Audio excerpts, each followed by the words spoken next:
सम्पूर्णमा नमस्कार। अहिले हामी तानसेनको पाल्पा बजारमा पुगेका छौँ। राष्ट्रिय स्वतन्त्र पार्टीका सभापति रवि लामिछानेज्यू तानसेनको पाल्पाको तानसेन बजारमा पुग्नु भएको छ। यतिखेर देख्दै हुनुहुन्छ समर्थकहरूको अत्याधिक बाक्लो भिड छ।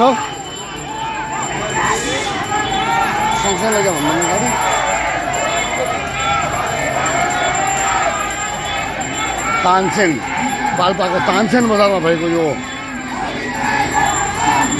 विशाल जनसागर, यो भिडले यो देशको परिवर्तन खोजिरहेको छ। आज 30औं वर्षदेखि राजनीति गर्दै आएका राजनीतिज्ञहरूले यो देशलाई बिजोग बनाएको अवस्थामा बिजोग बनाइसकेपछि आज नयाँ शक्तिप्रति जुन आशा र भरोसा छ, यो जनताप्रतिले गरेको माया, साथ र सहयोग देख्नुहुनेछ।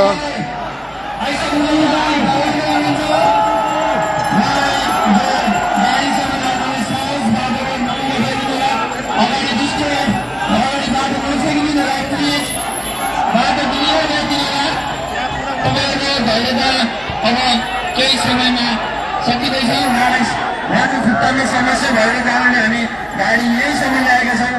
खुट्टामा समस्या छ, सबैले बुझिदिनु होला यो कुरा। उहाँलाई हिँड्न अलिकति गाह्रो भएको हुनाले हामीलाई उहाँलाई यहाँ स्टेसनमा ल्याइरहेका छौँ। सम्पूर्ण साथीहरू रविजी अब केही आइसक्नु भएको छ। सम्पूर्ण साथीहरूले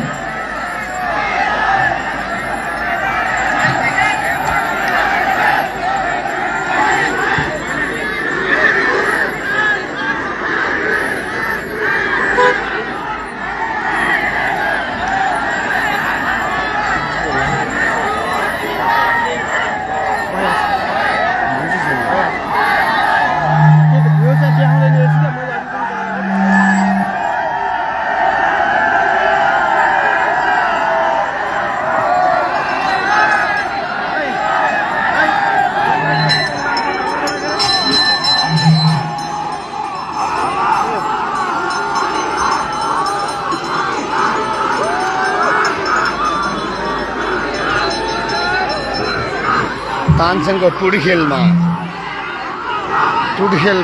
अहिले जुन जनमानस जनलहर बढिरहेको छ, यो मानव सागर देखिरहनु भएको छ हजुरहरूले।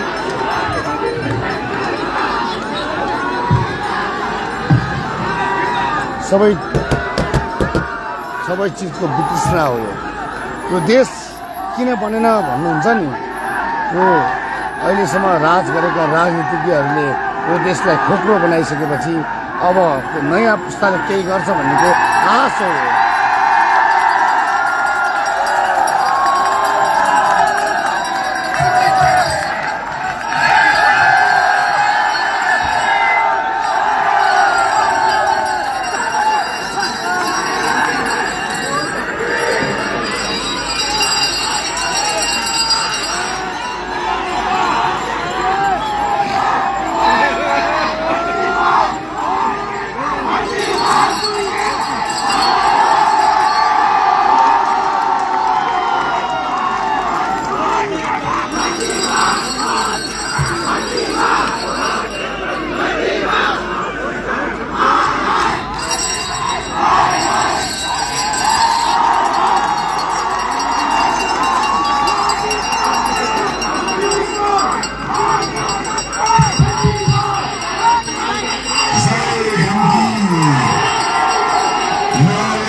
सबैको मोबाइलबाट एकपल्ट उज्यालो बाल्नुहोस्। यो उज्यालो काठमाडौँ पुगोस्, सिंहदरबार पुगोस्। यो उज्यालो आउनुहोस्।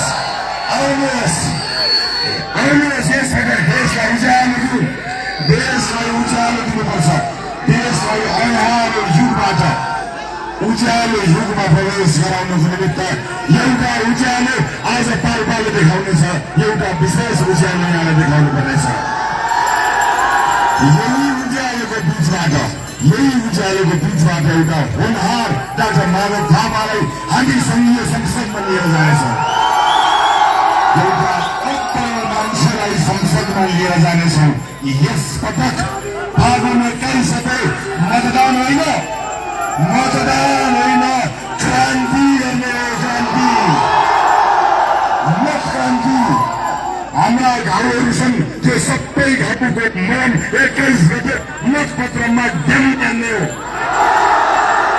त्यस पछाडि यो देशका व्यथिति र विसङ्गतिहरूलाई एकै पटक समाप्त गर्नको निमित्त स्थायी सरकारका लागि नेपाली जनताले इतिहास लेख्ने हो। इतिहास यो देशमा आजसम्म कयौं चुनाव भए, कयौं पार्टी आए, कयौं नेता आए, कयौंले चुनाव जिते, तर कहिल्यै देशले जितेन। यस पटक देशले जित्छ, जनताले जित्छन्। उपस्थित आमा बुवा दाजुभाइ दिदीबहिनीहरू, म एउटा कुरा सम्झाउन चाहन्छु यहाँहरूलाई। मलाई दुःख परेका बेलामा, मलाई आपत परेका बेलामा, म काल कोठरीमा बसेका बेलामा तपाईँले आँखाबाट आँसु बगाएको मैले बिर्सेको छैन। म अन्याय भयो भन्न हस्ताक्षर गरेर बुझाउनु भएको मैले बिर्सेको छैन। मलाई परेको अन्यायबाट बिर्सौँला, मलाई भएको अत्याचारमा बिर्सौँला, म आफ्नो लडाइँ लड्दै गरौँला, तर 35 वर्षसम्म यो देशलाई भरिएको अन्याय चाहिँ बिर्सने छैन। एउटा सिङ्गै पुस्ताको भविष्य अन्धकारमा पारेर बच्चालाई गोली ठोकेर मारेको अपदस्थ सरकारको कुकृत्य बिर्सने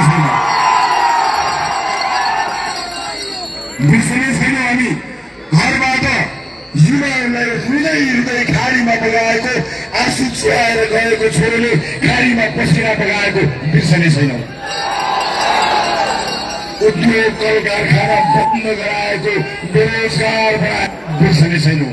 हामी बिर्सने छैनौँ भ्रष्टाचारको चाङमा बसेर जलेको पैसालाई एआई भनेको हामी बिर्सने छैनौँ। हामी बिर्सने छैनौँ जनताले सर्वाधिक मत दिएर पठाएको जनप्रतिनिधिलाई सूचना टाँसेर संसदबाट गोला हत्याएको हामी बिर्सने छैनौँ। हामी बिर्सने छैनौँ 21 जना सांसदहरूले नेपाली जनतालाई भिजिट भिसामा किन बेच्यो भनेर प्रश्न गर्दा माइक काटेर निकालेको हामी बिर्सने छैनौँ। 21 जनालाई रोक्यौ, अब 21 गते रोकेर देखाऊ। नेपाली जनताले यस पटक नेपाली जनताले साथीहरू